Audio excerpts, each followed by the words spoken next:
around. So we'll have more on that later. Sun and clouds and more storms firing up this afternoon. Temperatures between about 80 and 85 degrees. Watch out. Again, these storms will contain the possibility of damaging wind, hail, frequent and vivid lightning. And again, the heavy rain could cause some flash flooding. So that's all this afternoon into this evening. Tomorrow's nice. Friday's mostly dry during the day. Hold these storms off until night. They'll be slow to depart Saturday morning with some partial clearing. Sunday, Monday, and Tuesday all look pretty nice right now with highs only around 80 degrees. Yvonne, back to you. Bob, well, we've still got a few more weeks of summer left, so you've got plenty of time to take advantage of places that offer outdoor dining. NBC Connecticut's Jason Hawkins takes us to East Hampton for a great meal and a view to match. It boasts a rich history. There used to be 5 inns on this lake.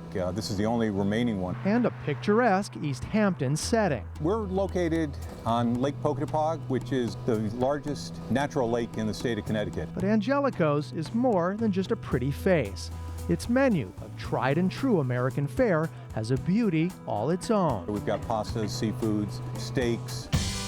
People come by land and water for the must-have favorites. Chicken bruschetta, seafood, a scallop scampi, Cajun ribeye. We put gorgonzola cheese, sauteed onions. It's nice having you here. Paul Angelico bought the historic building in 2003. Its legend on Lake Pocatapog was well documented. Well, originally in the 1900s it was called the Lake View, and then it was renamed the Hathaway. There were the restaurant downstairs, and then there were rooms upstairs where people from New York would come up here. Paul didn't exactly have a background in food. He had worked in sporting goods and marketing. So running a restaurant was the first challenge. The second one, fixing it up. We ended up renovating the entire restaurant, new electrics, new plumbing. But one special room was left lovingly untouched. Now this is the Hathaway dining room, and this is the room that we probably didn't do too much to other than change over the lighting. It used to be a living room when this was an inn. There were couches here and the fireplace. Angelico's opened its shiny new doors in 2004. Since then, the locals have enjoyed a little flavor of the past. They've done a lovely, lovely job bringing back a fabulous restaurant. This evening we have a twin lobster special. As for Paul, he's happy for the career change. It's an interesting business in that every day is different than the day before. The view isn't bad either. In East Hampton, Jason Hawkins, NBC Connecticut News. Looks like such a nice place. Well, it's that time of year. Kids are getting ready to go off to college. Tips for parents to avoid being helicopter parents. And then at 11:30, have you ever wondered what happens to those items turned into lost and found at the airport? We're going to show you.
Thank you. Yeah, happy with that. Yeah, very sweet, right? All right, Jay, knock it out of the park. So I can like lead you with the, Sure, you know, please. we'll do that. I love the whole term helicopter parent. So We don't. You're right. That's a good point.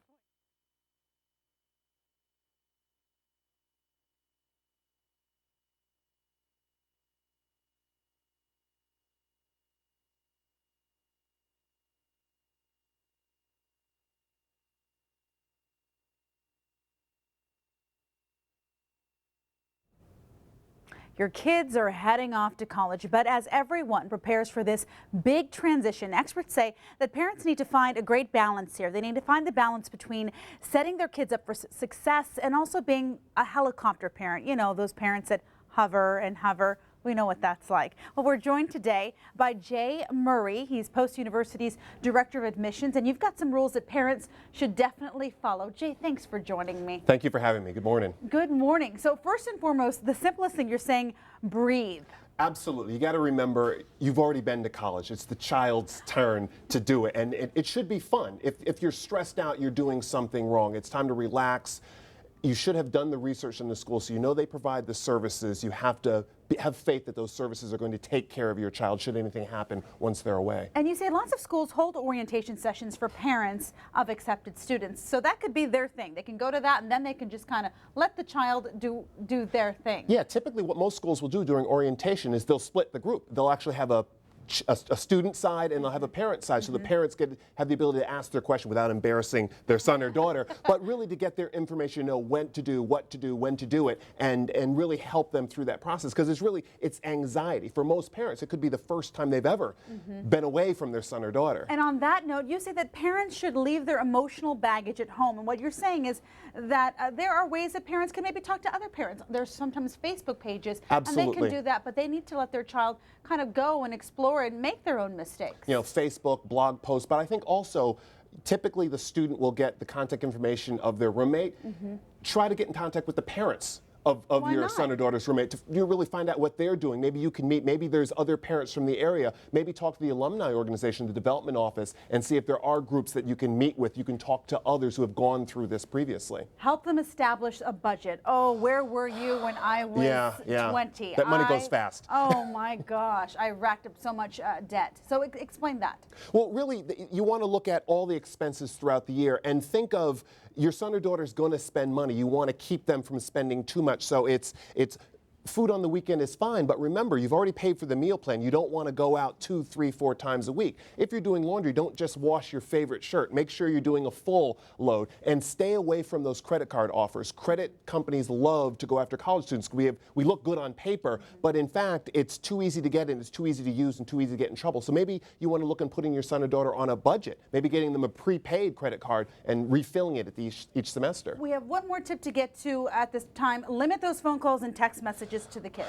Absolutely. You know, you want them to know you're around, but not overburden them or smother them. They need to be independent. When they need help, they're going to find you, but also let them know that it's okay to seek that help that the college is providing, helping to that transition from high school senior to independent college student. Fantastic advice. Jay Murray with Post University, the Director of Admissions here. Thank you so much for coming in. Thanks for having me. We'll be right back.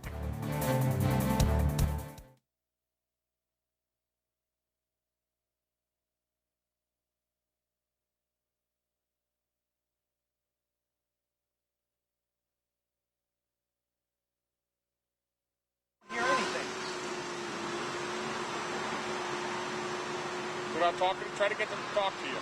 Can somebody talk to me? I don't hear anything.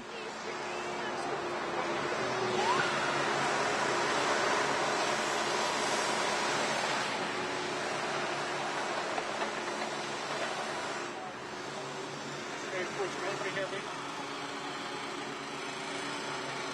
Can somebody talk to Todd, make sure his IFB is working? All right, thank you. I'll redial in. Redial. I'll tell them to redial right now. Our guys, no, our guys.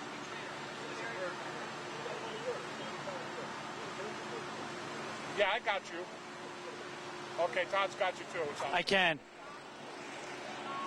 I have you, Christy. How much time here? How much time until we go?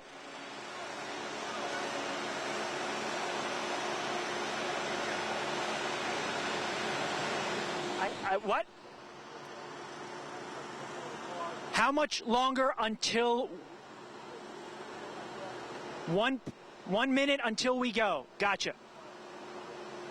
Got it. 1 minute's warning. Okay. All right, I'm relaying the information. I can hear you clear.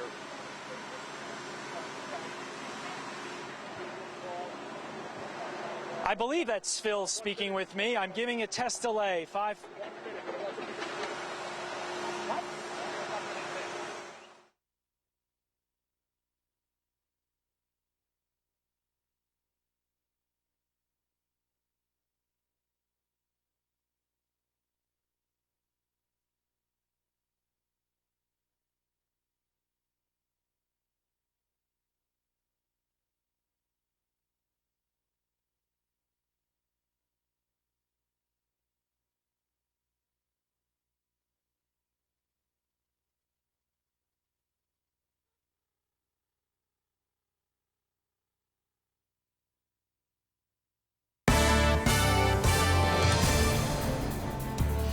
This is NBC Connecticut News at 11.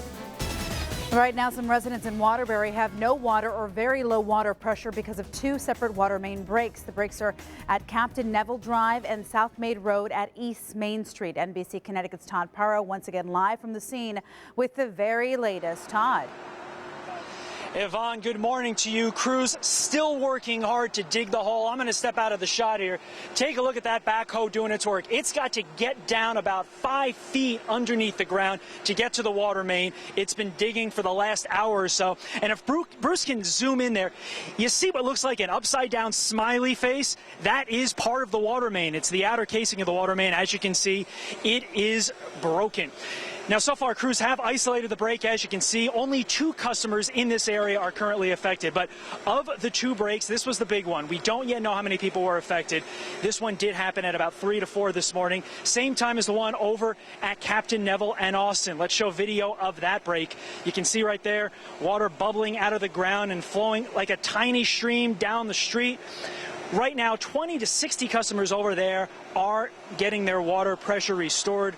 Crews have isolated the break there, and they're going to head over to that one next. But the problem is they are going to have to dig a similar